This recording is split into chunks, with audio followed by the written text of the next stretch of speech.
Hi guys, welcome to TFA Files TV. We are back again with the latest gossip nyaya dziri kupisa dziri kutenderera pasocial media. Bombshell Blessed Geza imba yake yakabhombwa yakaitwa inonzi petrol bombed. Munongoziva Mega Blessed Geza akadedzera kuti iye signal maiona here, of which signal yaireva yanga iri yemota dzakapiswa. Imwe mota yakapisirwa pamberi pe office yaSewick neStarlink. Vamwe vakamanga dzimwe mota dzakapisirwa pamanhingirana kuda tagwirei.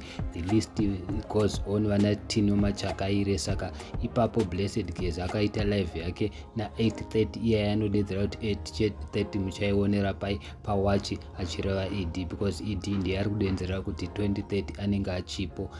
Asi kana akabvunzwa pazere vanhu anoti inini handite zvakadaro, achinyepa, because iye pachake ED anogona ngoudza vanhu ava kuti aiwa 20:30 handipindi.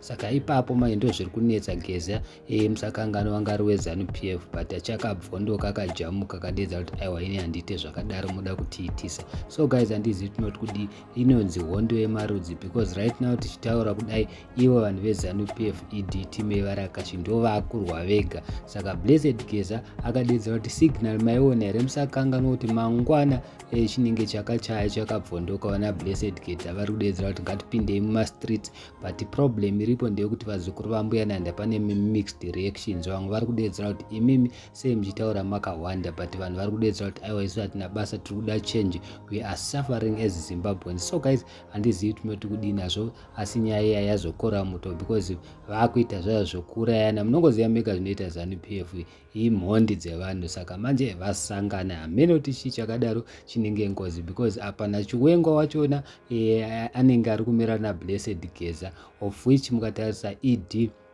naChiwenga they are not in good books, especially these days. Kana mukatarisa munongoona chete kuti vanhu ava vasi kuwirirana, nyange vasingadi zvavo kuonesera, because Chiwenga ndiye ari kufanira kupinda kuti aite president. Saka ari kuziva kuti ED ada kudzvanyirira. Musakanganwa kuti recently ED akabisa commander wemasoja, akamubisa akamuisa kusports. Iye commander anonzi Senyatwe akabiswa naChiwenga, they are very close friends, vanonzwisisana, which means apa ED is trying by all means to destabilize vanhu vearmy kuita kuti Chiwenga asazoone chance, because rumor has it vanenge vari kuti Chiwenga naye ari kugona ngodzingwa zvisina kana order. Munongoziva Mega zvinoita ZANU-PF, nyange asina kudzingwa anogona ngopinda muaccident kana ngodliswa muchetura. The list goes on. Zvinhu zvakawanda zvinoitika, saka vanhu ava vari kungoitirana zvinhu zvakasiyana siyana, because iye Blessed Geza akadedzera kuti the next thing vanhu vatiri kunovinga zvigananda ivava vanhu vari kubira nyika. Vana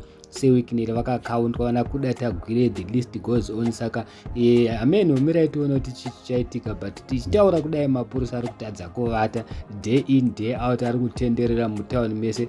Saka ivo vana ED ZANU-PF vari kudedzera kuti hakuna zvakadaro, vanhu ngavaende kumabasa as usual, but vanhu vari kuzviramba. Saka takamirira imwe signal yaBlessed Geza mangwana, because ari kuti hatisi kudzokera shure ende hatisi kudzora tsvimbo nekuti gudo rabata kumeso. Taneta nezviri kuitwa neZANU-PF team yeVarakashi, of which guys, kana mukatarisa nenguva yaMugabe vanhu vanga vasanga zvitiri madiro sezviri kungoitwa zvinezvi naED kuState House. Mukatarisa kungoya zvevanhu zviri useless, vana Panganai, the list goes on. Saka vanhu vari kuti pasi neZANU-PF. Thank you so much guys, don't forget to subscribe.